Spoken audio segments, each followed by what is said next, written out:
Dear students, in this unit force and laws of motion, इसमें जो हम topic discuss कर रहे हैं फ्रॉम आवर लास्ट क्लास वो है related to laws of motion given by Newton. laws of motion में हमारे पास 3 laws हैं। We have the first law of motion, we have the second law of motion,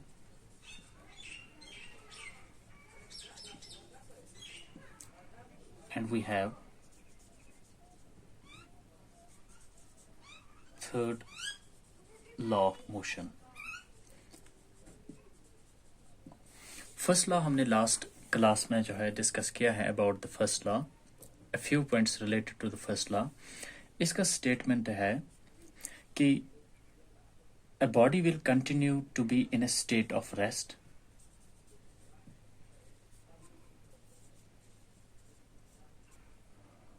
और in uniform motion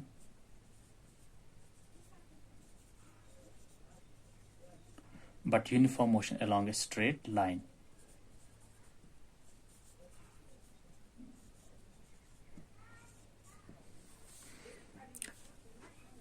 Unless an external unbalanced force acts on it.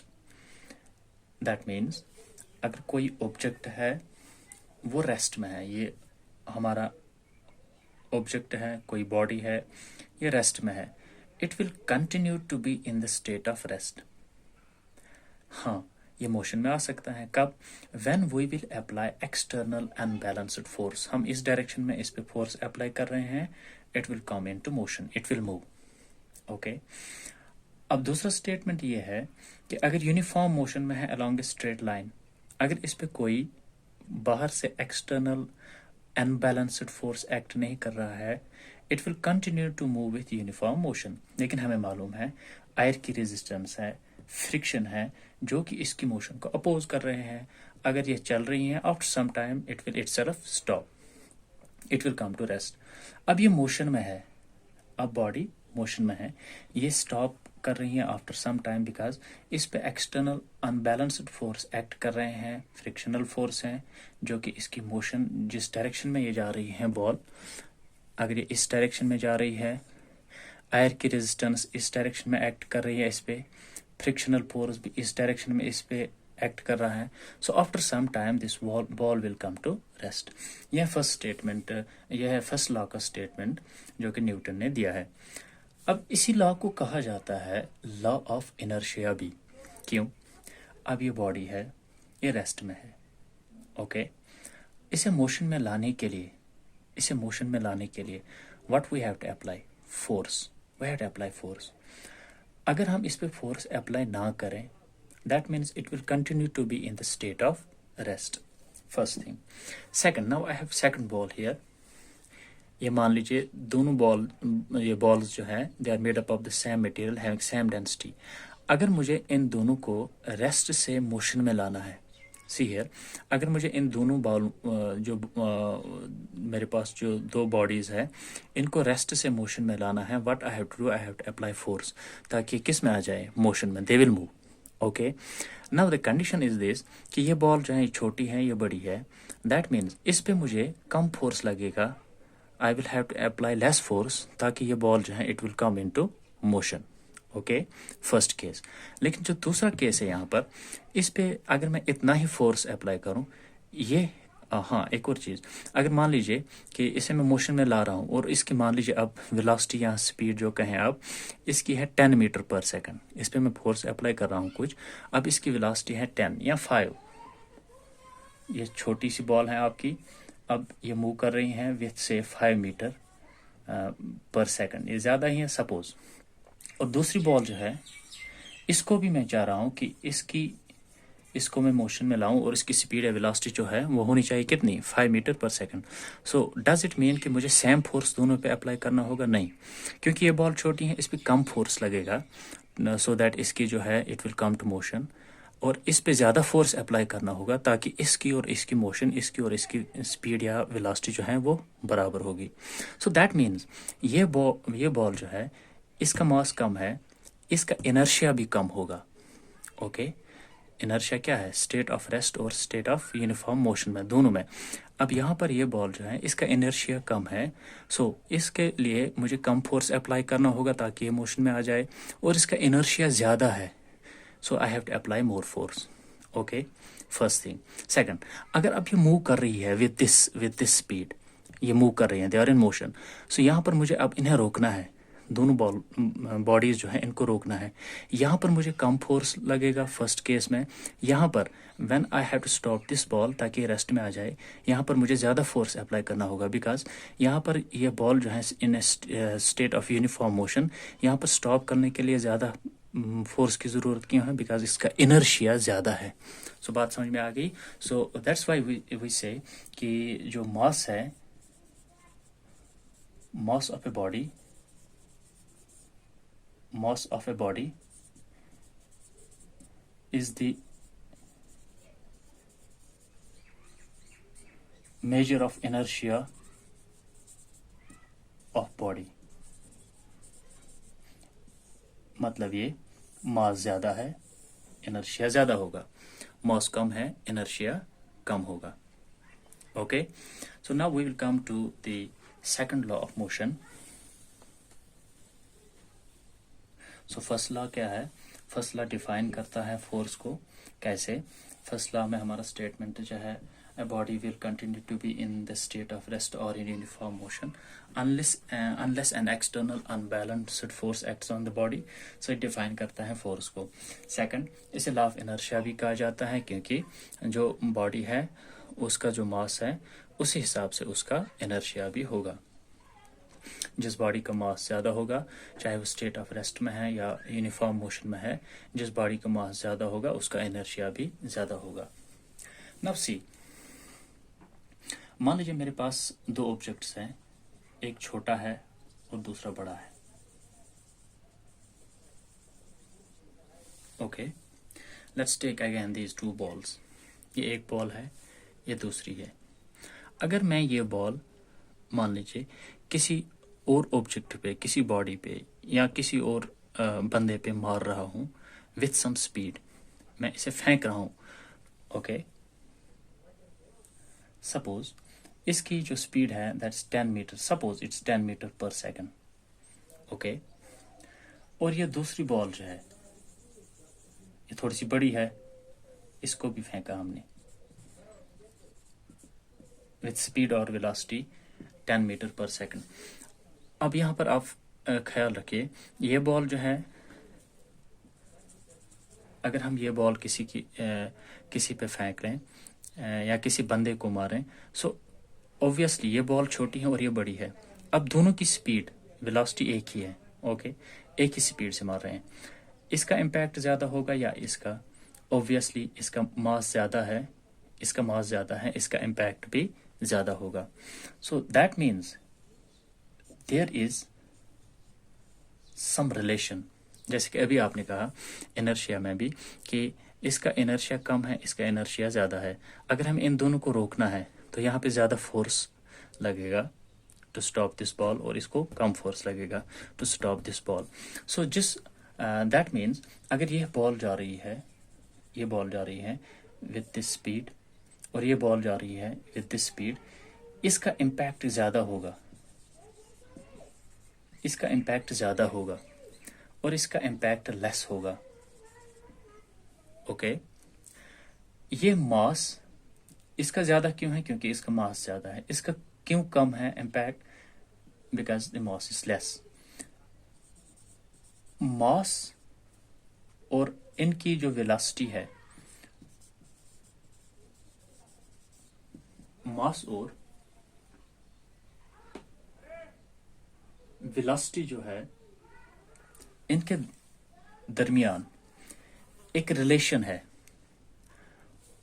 एक quantity है जो relate करती है किसी भी बॉडी का जो मास है और उसकी वेलोसिटी को, उसको हम नाम देते हैं मोमेंटम। क्योंकि यहाँ पर हम स्ट्रेट पाथ इनकी जो है they are moving in straight path, so we say it's linear momentum. Linear momentum term Newton ने ही दी है, जो रिलेट करती है मास ऑफ द बॉडी और वेलोसिटी ऑफ द बॉडी को।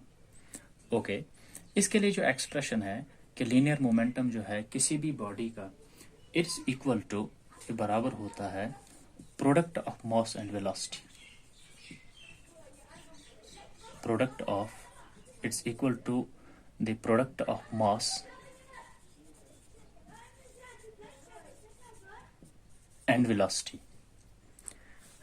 लीनियर मोमेंटम को हम सिंपली रिप्रेजेंट करते हैं बाय p, मास को हम रिप्रेजेंट करते हैं by small m, and velocity you know multiplication sign है इन दोनों का product, so p equal to mass multiplied by the velocity. ये रिलेशन है किसी भी मूविंग ऑब्जेक्ट के मास और वेलोसिटी के दरमियान। इसके लिए जो टर्म है दैट इज लीनियर मोमेंटम। अब यहां पर एक और चीज, अगर बॉडी रेस्ट में है, if the body is at rest, that mean उसकी वेलोसिटी 0 होगी। सो मास अगर उसका कितना भी हो, anything multiplied by 0 that will be equal to 0, so that means उसका मोमेंटम जो होगा दैट विल बी 0। सो जब बॉडी रेस्ट में होगी, बॉडी रेस्ट में होगी, उसका मोमेंटम 0 होगा। ओके, एक और एग्जांपल यहाँ पे लेते हैं। फॉर एग्जांपल, अगर मान लीजिए एक मॉस्किटो है, वो आ रहा है विथ स्पीड ऑफ से 50 मीटर पर सेकंड। ओके, और दूसरी तरफ एक गेंद आ रही है और ये भी आ रही है से only with 30 metre per second. ये बहुत ज्यादा स्पीड है, पर सेकंड है ये, यानी कि 1 सेकंड में ये it will cover a distance of 30 metres.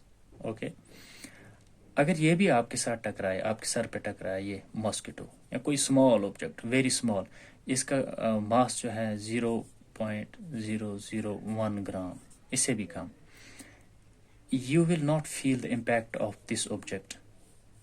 Okay, लेकिन अगर ये बॉल जो है आपके सर पे टकराए, even you may bleed. Why? Because इसका लीनियर मोमेंटम जो है वो ज्यादा होगा। You have to multiply mass with the velocity. Okay? So अब लीनियर मोमेंटम पे एक और एग्जांपल लेते हैं हम। So कोई भी ऑब्जेक्ट, उसके मास और वेलोसिटी के लिए जो हम quantity, the product of the mass and velocity, इन दोनों को का प्रोडक्ट, वो हमें एक क्वांटिटी देता है, उसका नाम है लीनियर मोमेंटम। अब कोई बॉडी रेस्ट में है, अगर बॉडी रेस्ट में है, रेस्ट मीन्स उसकी वेलोसिटी जो है that will be equal to 0, so उसका मोमेंटम भी 0 होगा। सो मोमेंटम कब होगा बॉडी में? जब बॉडी मूव कर रही होगी, it will be moving in a straight line. यहाँ पे हम बात कर रहे हैं, it will be moving in a straight line with some speed, और we can say with some velocity.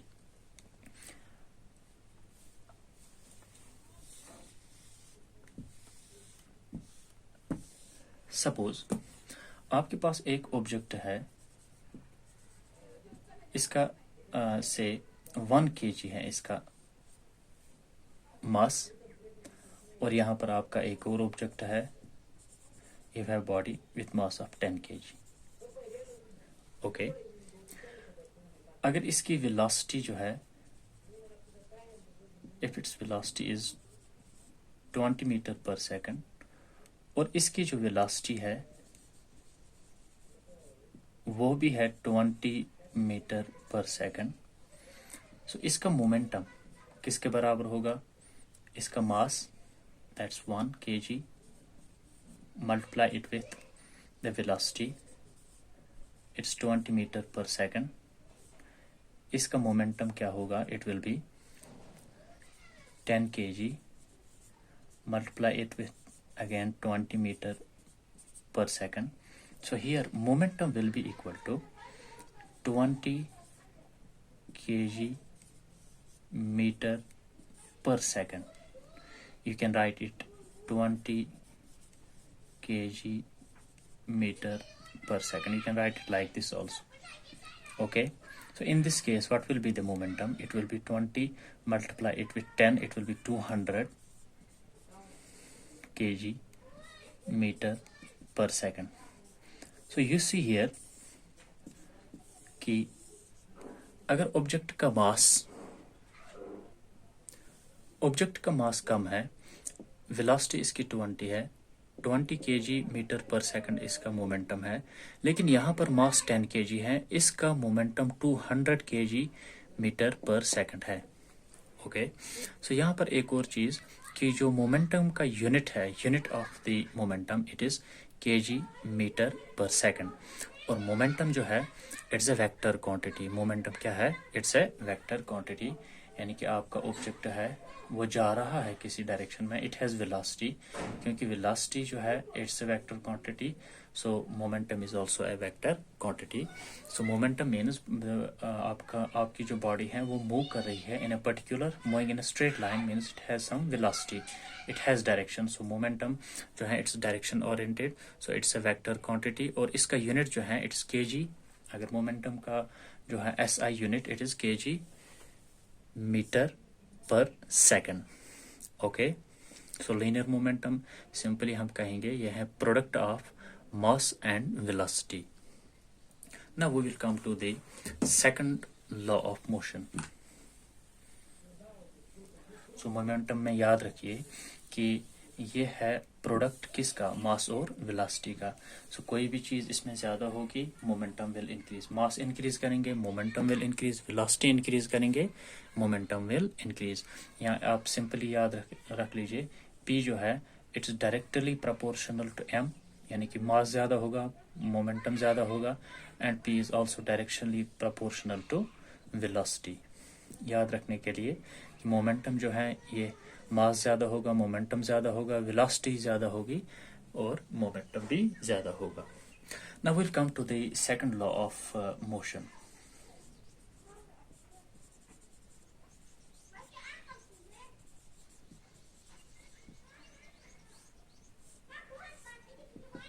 Second law of motion का जो स्टेटमेंट है वो ये है, the rate of change of linear momentum of a body, the rate of change of linear momentum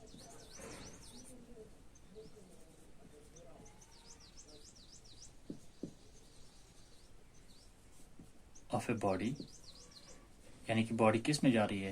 in a straight line, is directly proportional,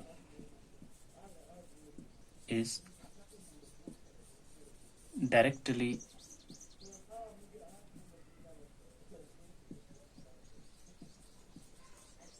proportional to the external applied force.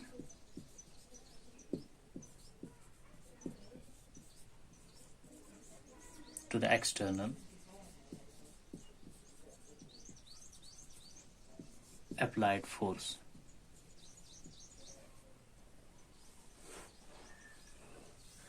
और ये change जो होगी, it will take place in the direction of the applied force. Now see, a rate of change of linear momentum. पहले हम ये समझ लेते हैं, जो rate of change of linear momentum है, it is directly proportional to the external applied force acting on the body, जो कि बॉडी पे एक्ट कर रहा है. ये हम लिख लेते हैं इसमें,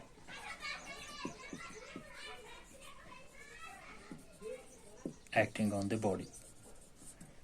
ओके, नाउ सी, अगर आपके पास, चूंकि हम यहाँ पर लीनियर मोमेंटम की बात कर रहे हैं, सो आपकी बॉडी जो है, मोमेंटम की बात हम तब करेंगे when the body will be in motion. मैंने अभी कहा आपसे कि अगर बॉडी रेस्ट में है, if the body is at rest, rest में उसकी वेलोसिटी जो होगी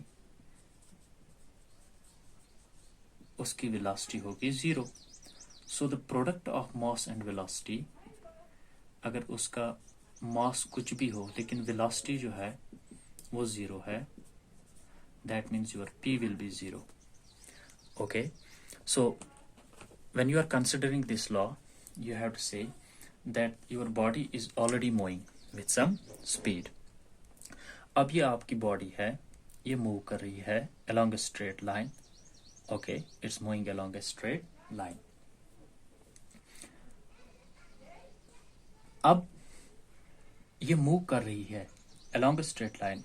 It has some velocity. So that means अगर हम यहाँ पर कंसिडर कर लेते हैं, इसकी वेलोसिटी है u. u is for initial velocity. Okay, so it's initial velocity.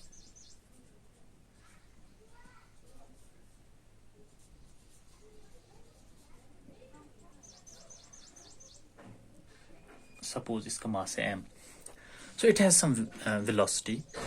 अब यहाँ पे आप इस पे अप्लाई कर रहे हैं फोर्स, यहीं पे.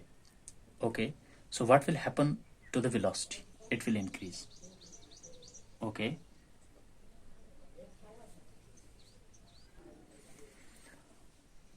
सपोज जो फोर्स अप्लाई किया गया है इस पे, अब यहां पर इसकी वेलोसिटी जो है अब इंक्रीज हुई, it is final velocity.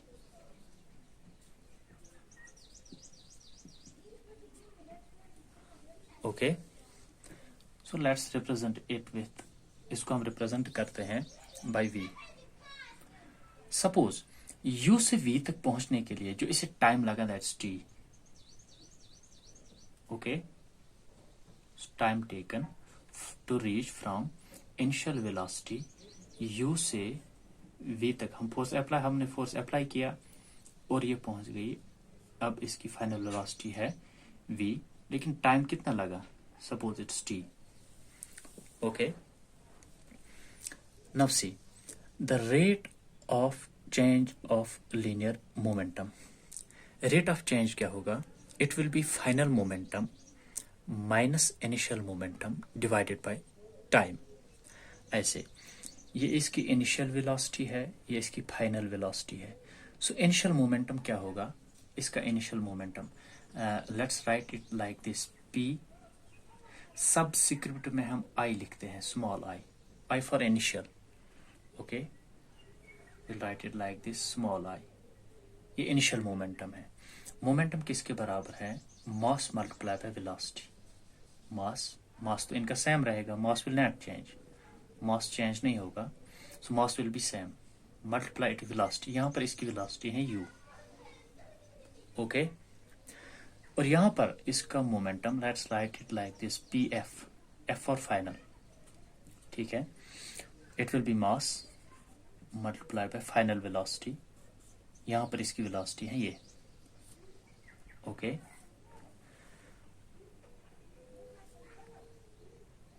The rate of change of linear momentum. Rate of change कैसे लिखेंगे हम? It will be like this, final momentum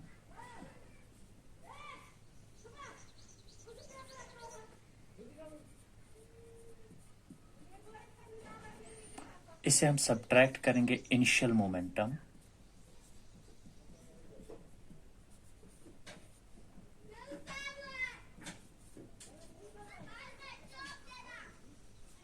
divide करेंगे हम इसे बाय टाइम, और डिवाइड इट बाय टाइम. ये दिया है हमें. The rate means with respect to time. The rate of change of linear momentum of a body is directly proportional. How we write directly proportional? So इनके यहाँ पर मैं इसको rate of change जो है इसको मैं simplify करता हूँ, और I will write it like this. Final momentum के लिए हमने pf रखा, माइनस इनिशियल के लिए pi रखा, डिवाइड इट बाय टाइम. यह है rate of change of linear momentum. Now come here. अब आपके पास रेट ऑफ चेंज ऑफ जो है this the rate of change of linear momentum is directly proportional to the force applied. So हम ये कहेंगे force applied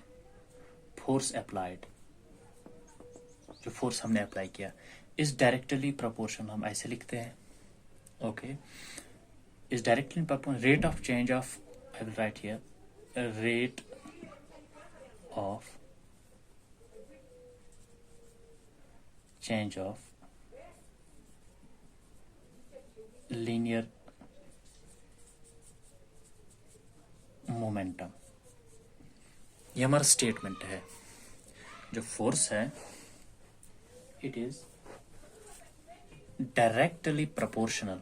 force is directly external force जो हमने अप्लाई किया, unbalanced force, that's directly proportional to the rate of change of linear momentum. हम ऐसे लिखेंगे अब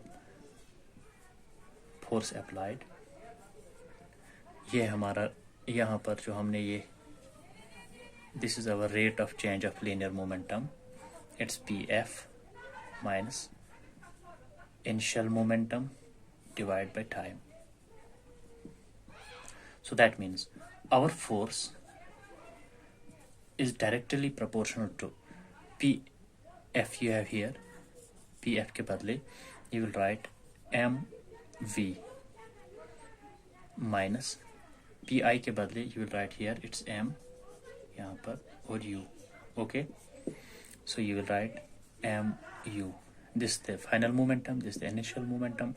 और इस चेंज के लिए टाइम जो लगा that's t, यहाँ पर u to v it's t.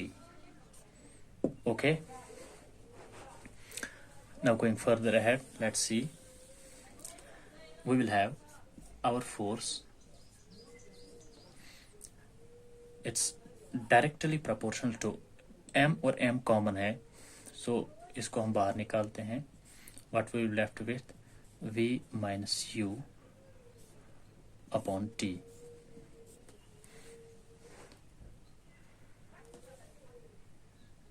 Proportionality sign को खत्म करने के लिए we have to insert a constant, और यहाँ पर जो कांस्टेंट है दैट्स के. और न्यूटन ने ये देखा इस के का वैल्यू जो है that's equal to 1. So we can say our force is equal to k v minus u by t. v minus u, it is final velocity, initial velocity upon time. So ये है rate of change of velocity.